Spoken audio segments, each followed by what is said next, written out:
Hello everyone, this is your host, Gemma, bringing health and wellness conversations from North Idaho and across this region. I am so excited to chat with the entrepreneurs, creatives, and believers as we journey together to connect more deeply to ourselves, our earth, and our communities. Cheers to shining bright and supporting local. Welcome to Vibrant Living Conversations. I'm your host, Gemma. For today's interview, I am talking with Amy Gates. Amy is one of those people who I've had one degree of separation from through a lot of people in CDA for quite some time. Then she popped up in my Instagram through Lavender Sun, which led me to booking a magical sound bath session with her on my birthday a couple of weeks ago. So now I get to talk to her a little bit more. So welcome, Amy. Thank you so much for joining me. Thank you, Gemma. Thanks for having me. Yeah, my pleasure. So we're going to dive in, and I know you've got like a really rich history of how you've gotten to where you are today, from yoga and trainings to now having the sound healing experience. So do you want to give us the synopsis of how you've gotten to where you are today? Sure, yeah. So I grew up in the Seattle area. I went to University of Washington, and when I was going to school there, so I must have been 18, I took my first yoga class, and I really, truly was hooked from the first time I got on a mat and did yoga. I just had this upwelling in my heart of just joy, and everything just made sense, and I was hooked. So since then, I've been studying yoga. I moved to Coeur d'Alene about 20 years ago. Okay. I started teaching yoga then, and I've been on that path and journey since 2002. So wow, so I know I'm the type of person who have done yoga for the last 10 years, but I've never actually done a training. Like, I've thought about it and it just hasn't been the right time. But I'm wondering the piece between starting yoga and then starting the training, how that has changed for you. Like, really, because yoga, we say yoga, and I used to just think flow, right? I'm just like moving my body, but then the more you get into it, there's like all of these pieces. Can you touch on some of those for someone that's like, yoga is just movement? Right. Well, that's actually a very Western approach, is yoga as asana, or yoga, the postures. A lot of people first come to yoga because they want to get in shape, or they want to stretch, or they say, I'm not limber, I need to do yoga. And a lot of people start on that physical level, like I said, especially in our Western culture. But really the richness of yoga comes from meditation and pranayama, which is the breath work, philosophy, those types of things. And when I first started with yoga, I was a lot like that. I went to yoga class because I was just going to yoga. I wasn't really thinking about everything that yoga encompassed. And when I moved to Coeur d'Alene in 2002, I quit my job, left the city, left my friends, my family, moved here. And I really didn't know anyone, and I didn't have a job at the time. I was getting married and going through all of that. And I started going to the gym, and I was at the gym a lot. Right. And the director of fitness just said to me, hey, I need a yoga teacher. Will you go get certified and teach for me? And I was like, oh gosh, sure, absolutely. So that's how I started. And I started very basic with a very sort of gym friendly style yoga through Yoga Fit. And I went all the way through that. I did all their levels. I did every workshop they had. I did prenatal, I did kids yoga training, I did all of it. Yeah. And then through that, I actually found Shiva Ray, who's a pretty world-renowned, amazing goddess of a woman. And she teaches many things, but vinyasa flow. So that was my first certifications. I traveled to California. I followed her everywhere, and did that. And then I guess in the last 10 years, then I found Anusara Yoga. In the last 4 years, I started doing teacher training with Anusara. And that is my main focus now, is Anusara Yoga, but I can't get rid of that flow. So my classes are kind of a hybrid, but the real philosophy and the underpinning of the methodology that I teach is Anusara Yoga. Will you explain that a little bit more? I feel this is so bad that I've been doing it for 10 years and I'm seriously still like, wait, what's the difference between, I know what yin is because I know that one's super Yeah. relaxing and mellow. The others are still kind of a blur to me. Right. Well, there are different schools of yoga. So you've got, I mean, there's the hot yogas of the world. You've got Bikram, you've got Baptiste style, you've got flow, you've got people Hatha, which is really all physical yoga. But Anusara yoga, and the reason why it's captured my heart is because it's a bhakti style yoga. So it's a heart based devotional style of yoga, and it's underpinned in tantric philosophy. So in Anusara Yoga, we teach with the 5 principles of alignment. So it's a very alignment based practice. If you take a class with me or any Anusara teacher, you'll hear muscular, you'll hear open to grace, muscular energy, organic energy, inner spiral, outer spiral, and then there's all these loops all over the body. So it's very technical alignment wise, but we also teach with a theme. So Anusara Yoga, tantric philosophy, it's a non-dual philosophy. So basically, without getting too detailed, we believe, and tantric philosophy teaches, that we are all intrinsically good. So inside each and every one of our hearts is a light, and it's the same light that shines in the highest of heaven. So it's like a dual philosophy says you're a sinner, and only if you do this can you be in the grace of God. Anusara actually means flowing with grace or being in the flow of grace. So it teaches us that we are all already in a state of grace. We are all already perfect and lovely and an embodiment of the divine. So how could you not be perfect and whole? Which I love. The first time I got on my mat with my Anusara teacher, and she said to me, to the class, you are not a problem to be solved. You are not a mistake on this planet amongst other mistakes. You are here because you matter and you are worthy. And the entire philosophy that wraps Anusara Yoga is that beautiful. So we teach with the principles of alignment, and we teach with a theme, so that it is to invoke the attributes in our heart that are natural to us, our natural state of spiritual goodness and loveliness. Oh, So I love that's that. what like really grabbed me, and that's what I'm studying now. I'm currently in advanced teacher training with my teacher Karen at Garden Street Yoga. I'm doing the 500-hour Anusara teacher training, and Amazing. it's lovely. I love it. Oh, that sounds the first time I really started to hear that thinking was actually when this is so funny, but I was watching Eat, Pray, Love, Yeah. and there was like a moment where she's like, I don't remember where they were, probably in the Bali part, right? Where she's like in her, but God is in us as us. And it like really struck me. And I was like, what does that mean? And I sat with it for a long time before it like really exactly kind of what you're saying. There's not this differentiation. It's energy, it's flow, it's higher power, but we are part of that. And there's not, yeah, I love everything you said. That is awesome. A beautiful teaching, and it has so much depth. The different philosophies and teachings in it. That's just like sort of the 30-second or 3-minute elevator speech. Like, Yeah. how would you quickly and easily describe Anusara Yoga? But then there's all the stuff. Yeah. So I know, I mean, I'm a teacher. I've been teaching for 20 plus years, but I always say I'm a student first, because I'll never in this lifetime know everything that I can know. So yeah, no, for sure. And I think I mean, you went from being like yoga umbrella to all of these pieces, to all of those pieces have their own theme and belief and style that is so beautiful, just to like, you keep peeling back the layers and follow like whatever path calls to you, right? And I think that's just beautiful.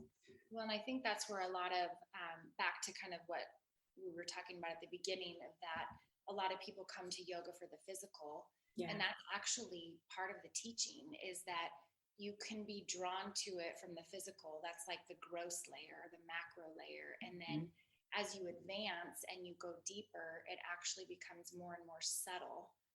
So you go from the gross, the macro, to the micro, to the subtle, to the fast. And that's like meditation, right? You suddenly end up in this space where it's everything and nothing all at once. And then you're like, wait, what's that? I want more of that. And so many people that I know that have been doing yoga for so long, they still love the asana, love it, love the breath work, love the challenge and all that. But you can get just as much kind of yoga out of sitting on your mat for 30 minutes with your eyes closed in deep meditation.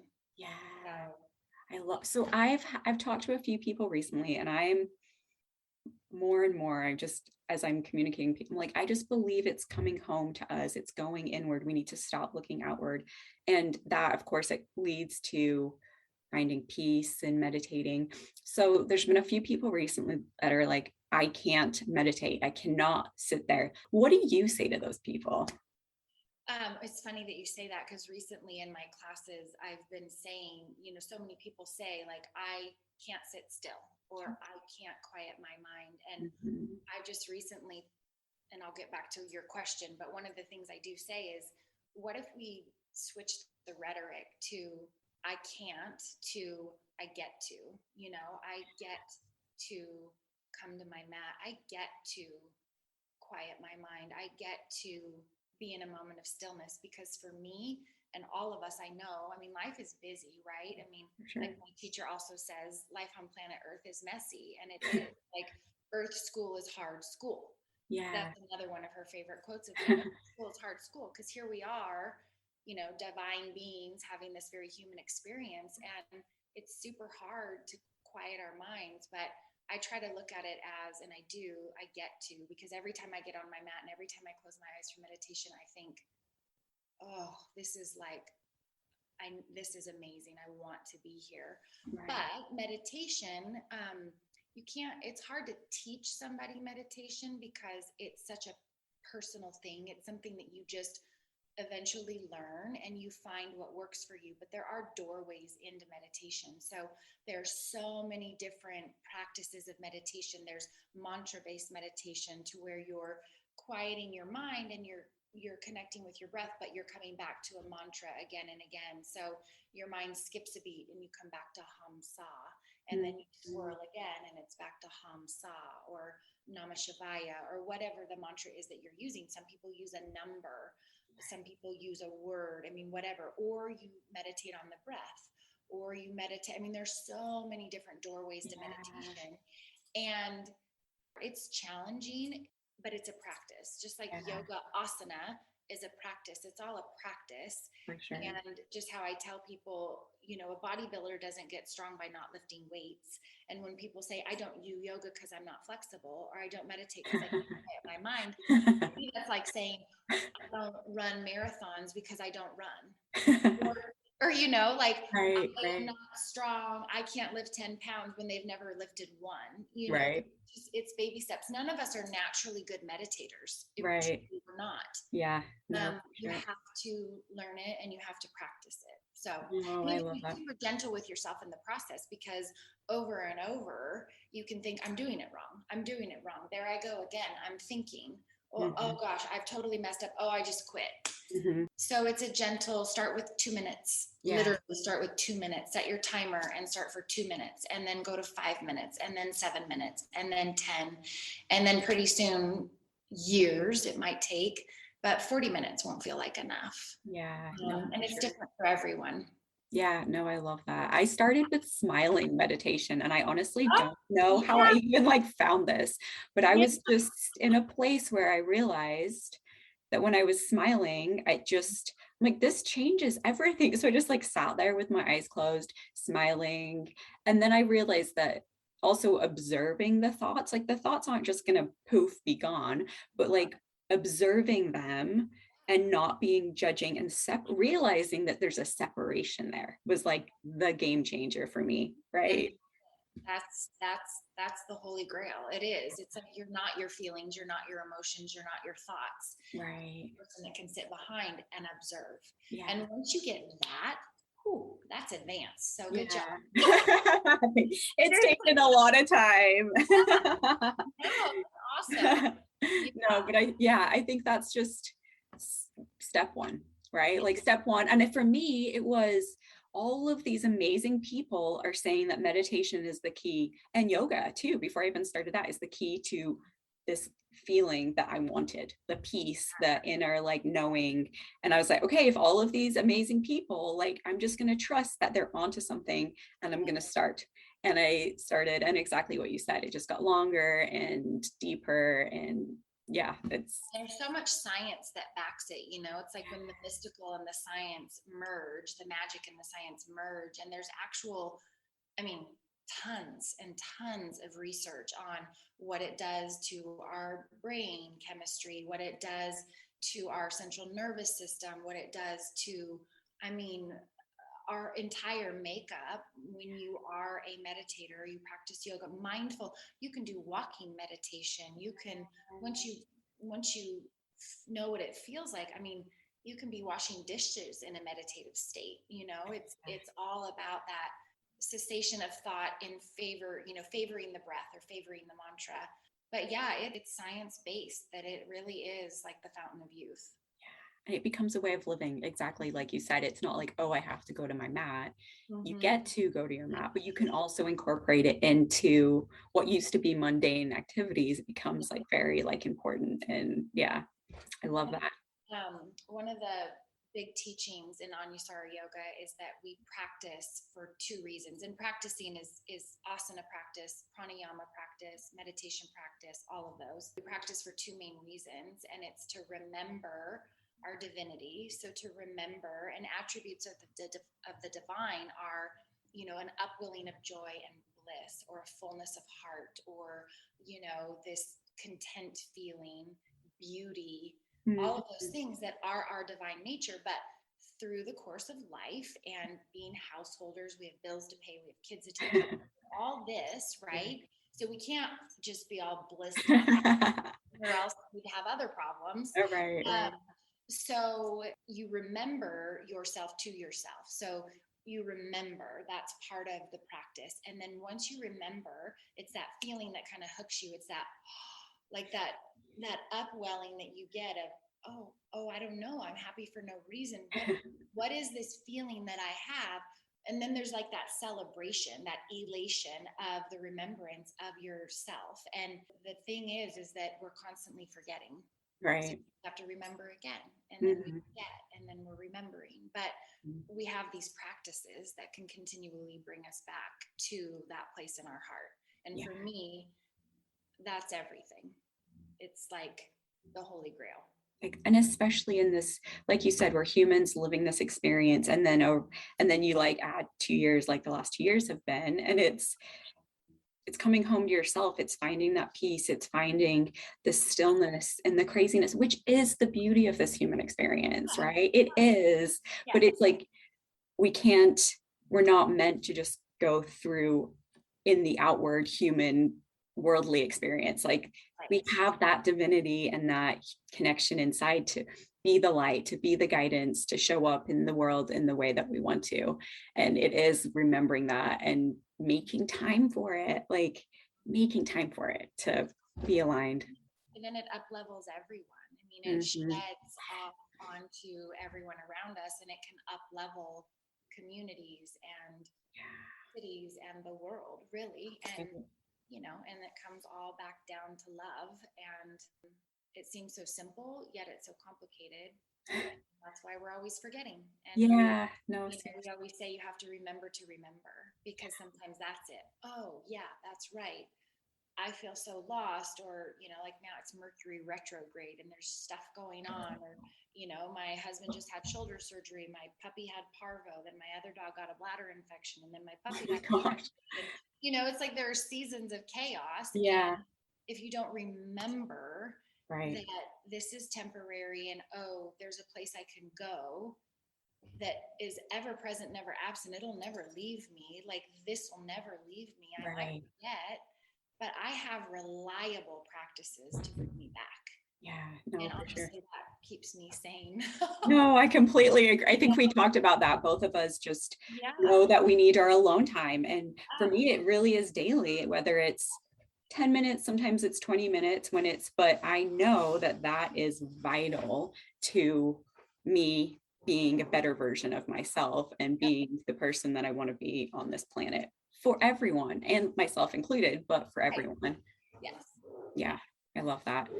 Well, and I think that kind of is almost a good segue. I was like, we're going to focus on sound healing, but I can't talk to you and not like touch on all of this other stuff. But so in all of your trainings now, I don't know how long have you been doing sound healing, and how did you get to that? Because that raises frequencies in a whole nother way that I will let you talk about. So it's interesting because I've been studying yoga for like 30 years, teaching for 20, Right. and I just recently found sound healing a year ago. So I'm a baby. I'm in the infancy of this, but for me, it feels like when I found sound, it was like the cherry on top. It was like everything that I've been learning and am still learning and experiencing. It was another modality to reach people and another way to teach the teachings, really sometimes without saying anything. Yeah. And just the beautiful way and the way the resonance just creates this like reverberation of love. I was hooked. And the very first sound bowl bath I ever went to was actually here at my studio. It was a friend of mine. Her name's Cindy, and she came here and did this beautiful sound bath. And I laid there, and I swear it was the first gong of her bowl, I heard this voice, just like my intuition kind of came in my right ear and just hit me.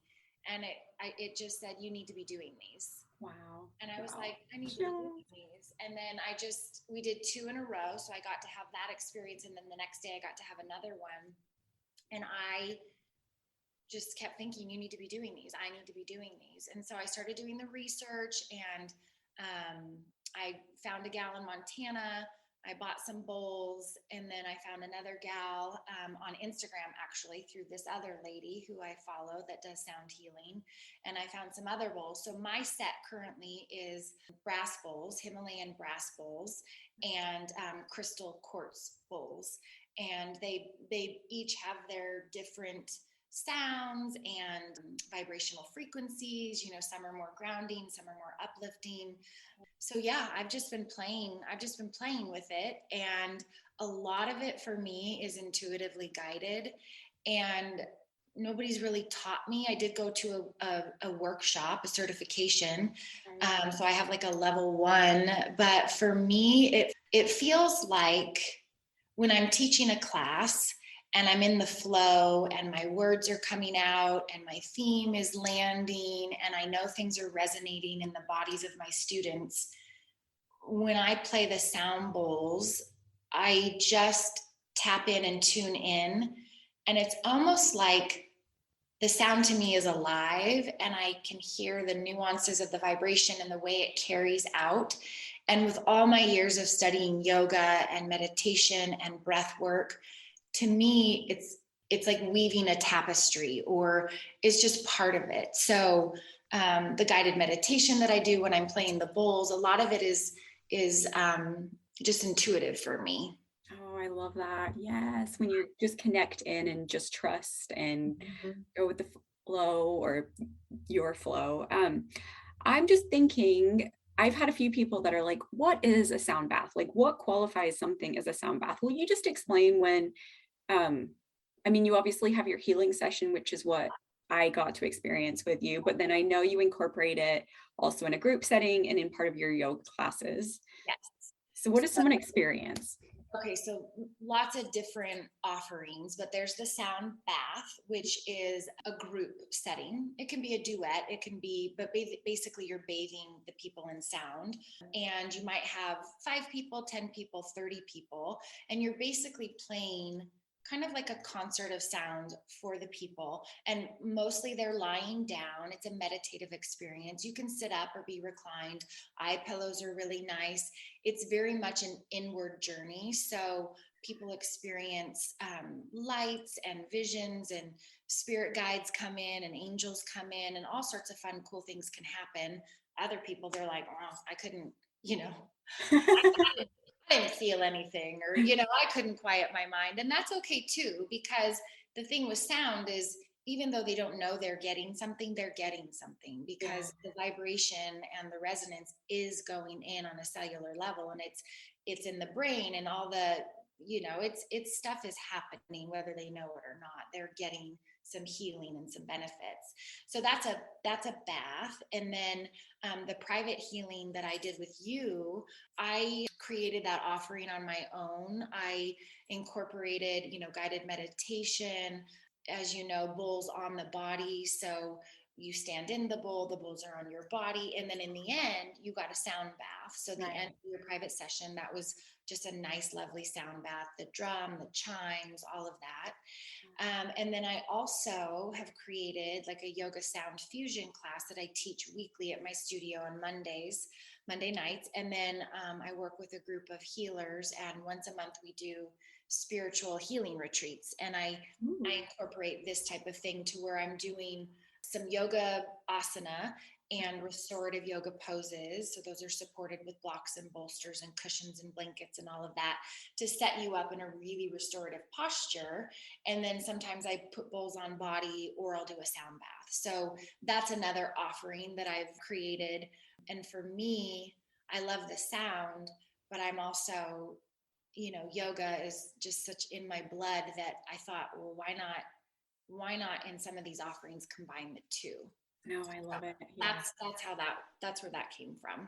I love it. And I mean, it is all connected, right? Like we were talking about the chakras, and some of your bowls are different colors because, like you were saying, some of them are more grounding for lower chakras and some of them are more uplifting for higher chakras. And I mean, that alone is just another version of like talking about like our 7 energy centers and really connecting to our body in very specific areas. Of course, it's all linked, but there's it's just so much complexity that is you're covering with these different modalities. And I mean, you even had sense, of course, right? It's very sensory all around too.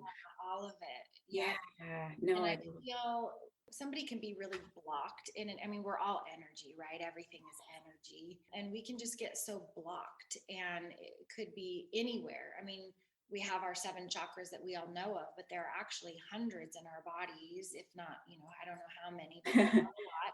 yeah. And one thing can sort of get off. And, I've always been a very sensitive person, very empathic person. And I've had people in the past say, well, you're so sensitive, or you're so sensitive. And now I'm like, yeah, I'm sensitive, and my sensitivity is my superpower. And I love being sensitive. And I feel like when we unblock a lot of these energy centers through sound, through meditation and whatnot, you suddenly start feeling better. You might be able to forgive more, or let something go, or love better, or your confidence comes out, or so many things. You find your voice, or you feel more connected to the divine, or you're listening to your intuition, or whatever it is. And the cool thing about sound bowls is, like I said, somebody can be totally oblivious to any healing going on. Right. You don't even have to do anything other than lie there and be open. I mean, somewhat open to the experience, and they're going to receive the gift of healing. There's just, I mean, somebody out there could probably disprove my little theory, but I believe that there's no way they cannot receive healing. No, I completely agree. Yeah. And I think it is interesting because even with Reiki, which I like to talk about in the chakras, and you can see people glaze over just from, I mean, and I used to be those like skeptical and just skeptical, but also just not, what is intuition? Like, what do you mean when like you're hearing this, the voice, and like, and I think acknowledging that that is different for everyone, right? Like when we talk about like talk, what is your heart saying? We're not literally talking about your organ. Like there's this whole energy center here that is wants to communicate with you. And but then your body, like being in your body, as what is it telling you? Are you feeling tingles? Are you feeling, there's this whole other level that I think it is just coming in and being open to it and starting to listen and not block yourself off to the experience. And Even, that I'm sure you even don't have like magical experiences all the time, right? Sometimes you've got too much going on up here that absolutely. And there are times where I come to my mat and I've got to teach a class and I'm like, I don't want to. Like my brain, I whatever just happened in the home or whatever is going on at work or whatever, I'm like, I don't have it in me. right. But because I've been practicing for so long, the second I tap in, and not the second, sometimes it takes a little while, but really I can get to that point. But you make such a good where I'm like, oh well, now I'm back in the flow. Oh Yeah. yeah, this is good. But you make such a good point because there are so many people that, I mean, actually what we're talking about is quite advanced, right? And there's so many people that are more advanced way, and then there are so many people that are like, I have no idea what you're talking about. Right. Like Yeah. so many people are that, and I don't mean this negatively, but just we just get checked out. Right. We're so veiled Yeah. that we don't even, my heart, what do you mean? And Right. my voice, what are you talking about? You mean it, so it's it is a beautiful reminder that not everybody practices these things, and but you have to begin somewhere, right? Right. And actually one of the attributes of good studentship is to have a beginner's mind. And Yes. that's why I constantly say I'm a student first, because Mhm. I know this much and I've been studying for 30 years, you know. Right. I just feel that it's a beautiful thing to come and say, I'm open. I don't know anything. I have no idea Mhm. what you're talking about. And I'm not even in the mood for this, but I'm going to be open Yeah. And curious and and curious. yeah, I mean, receptive. curiosity is such a cool thing, right? It's Yeah. like, what are you No, for talking sure. about? What's that bowl? What's it do? Yeah. Is it on Well, my and I think body? Oh, exactly. okay. I think our world also, we don't get taught this. It's not like it's a class that you take along with physical ed and math, right? It's not like we're ever taught to like listen to within. We're taught to look at media and the next fad diet and politicians and we're just not taught. So I think starting to have these conversations more and more, because that way of living is causes a lot of pain and a lot of anger and a lot of like butting heads, and it And doesn't feel good. no, and then you end up lost and you don't even know why. Right. And I feel like the cool thing is right now there is this sort of surge of consciousness on our planet, and people, they may not know it or they may know it, but suddenly I really feel like people are very drawn to these things. They're more drawn and more curious, like you Mhm. said, about, well, what is yoga and what is meditation and what is sound healing? And Right. um I just feel like the time is now where people are really looking more to, huh, I don't feel my best. What are these things that I can do? And Right. what are these different things I can do? It's not just about going to the gym and running on the treadmill.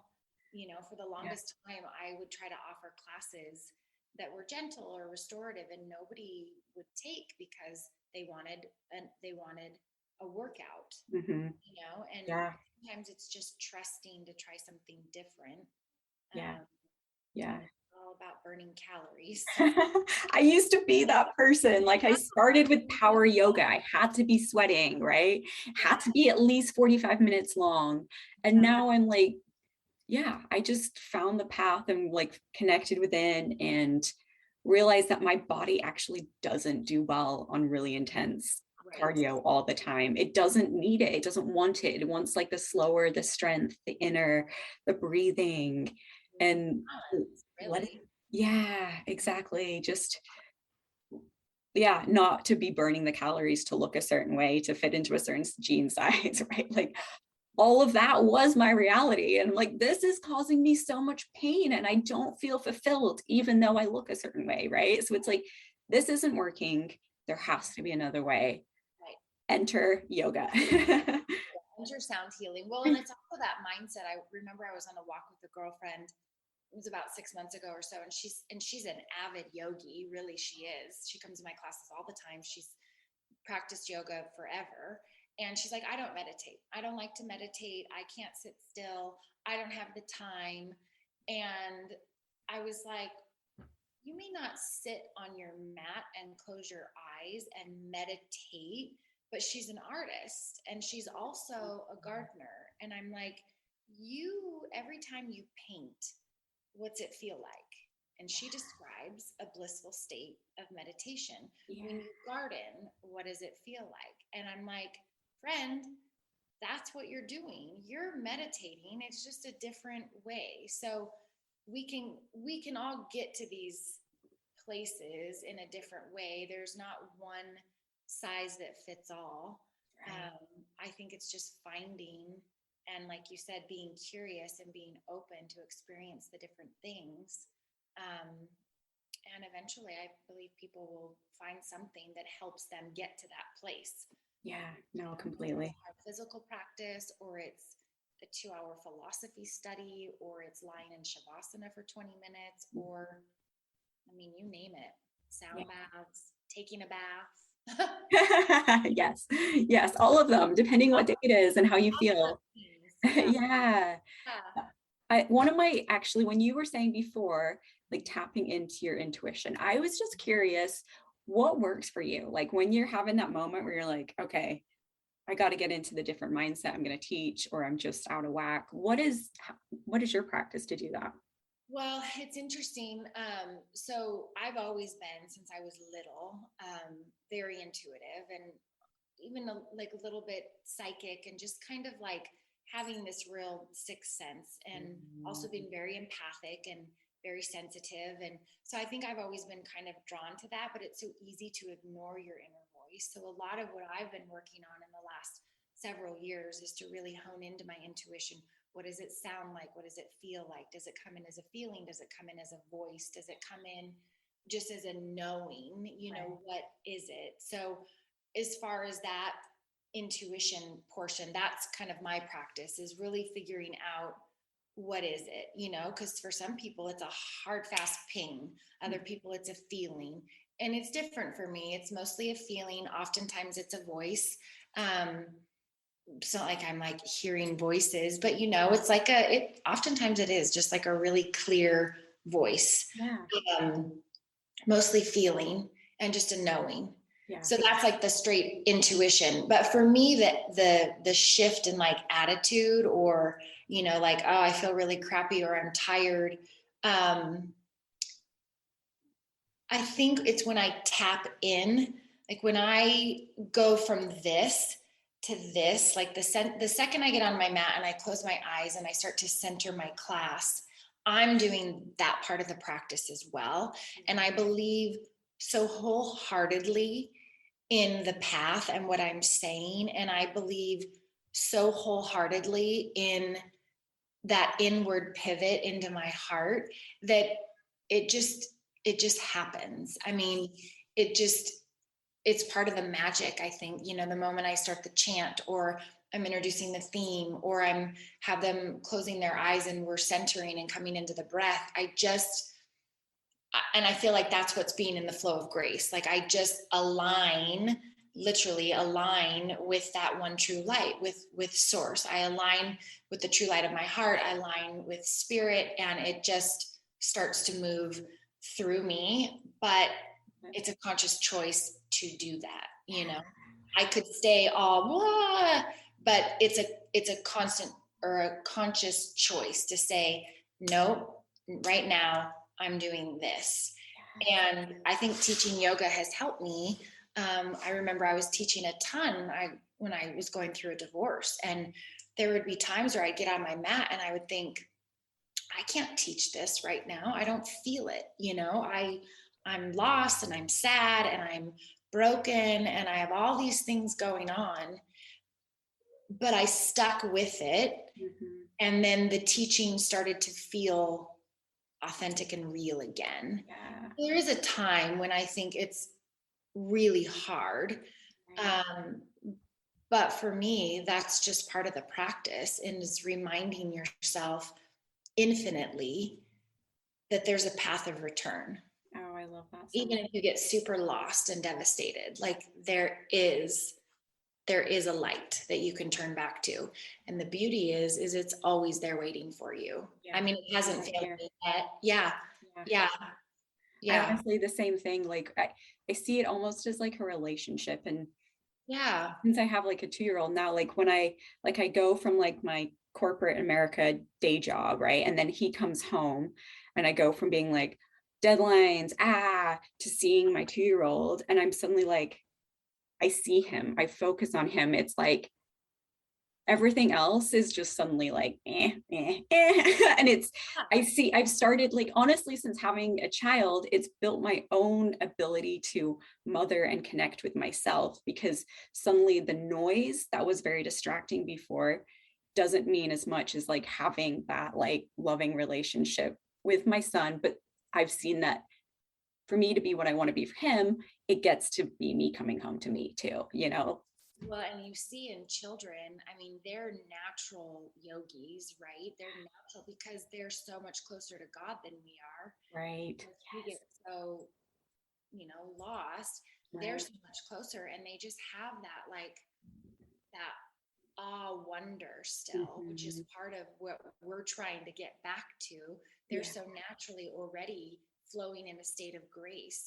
They're Yeah. silly. They laugh when they want to laugh. They cry when they want to cry. And it's over. They don't become the tears. They don't become, they're such a beautiful reminder. And it's so sweet that you say that you tap into him like that. And in that moment for you, that's a remembrance, Yeah. right? So you're Yeah. practicing that, which is so cool.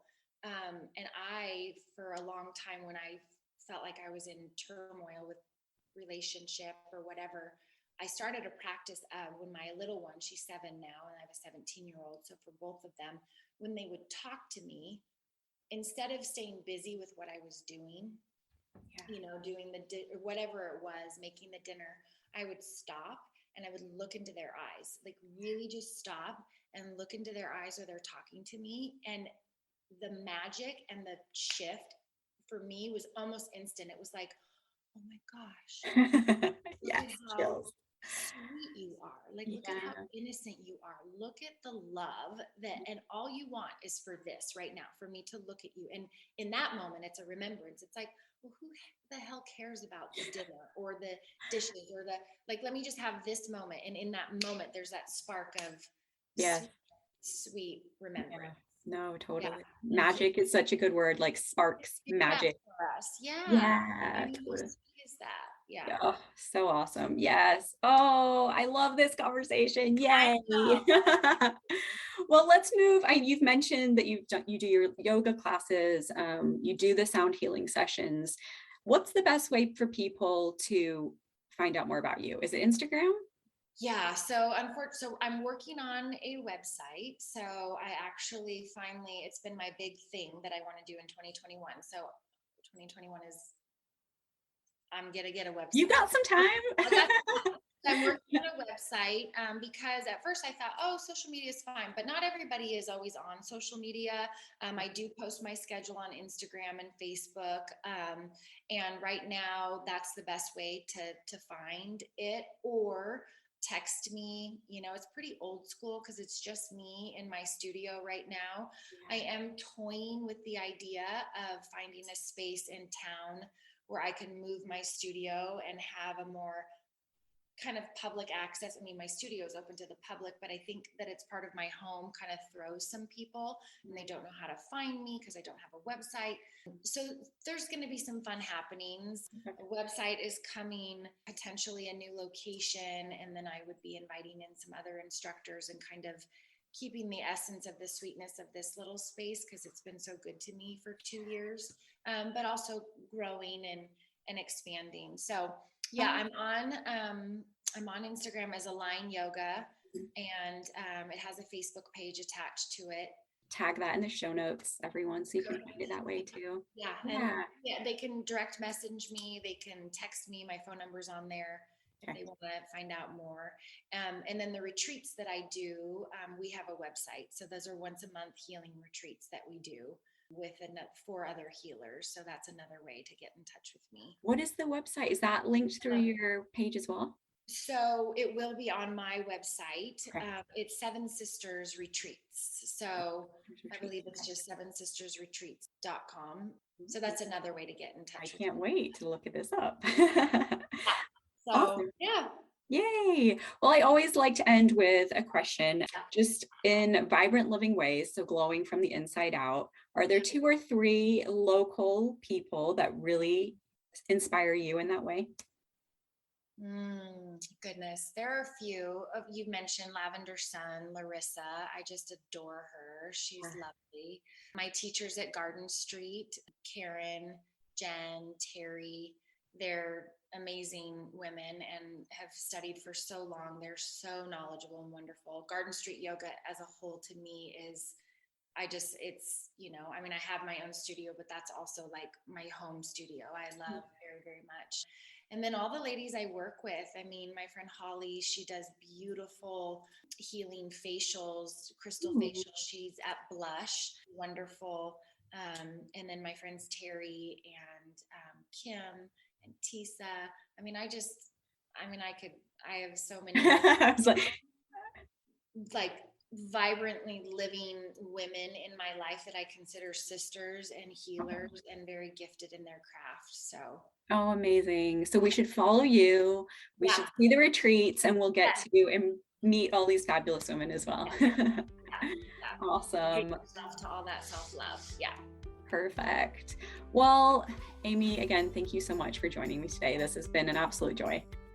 Thanks for joining Amy and me today. As you can tell, Amy's energy, experience, and wisdom are just radiant. Love it. I hope that your realization is that yoga, meditation, and sound healing are avenues to connect more deeply with yourself and to help de-intensify the noise and chaos of this world that we're all living in. Knowing that the human experience includes both joy and pain, arming ourselves with tools to find peace even in the chaos, for me is just so comforting and supportive. As I continue this journey of discovery and holistic living, I hope you join me as I get to know more awesome, inspiring people in this Inland West region. Please feel free to share, like, and let me know who you'd like to hear from in the future. Sending all the love, light, and vibrancy. Until next time.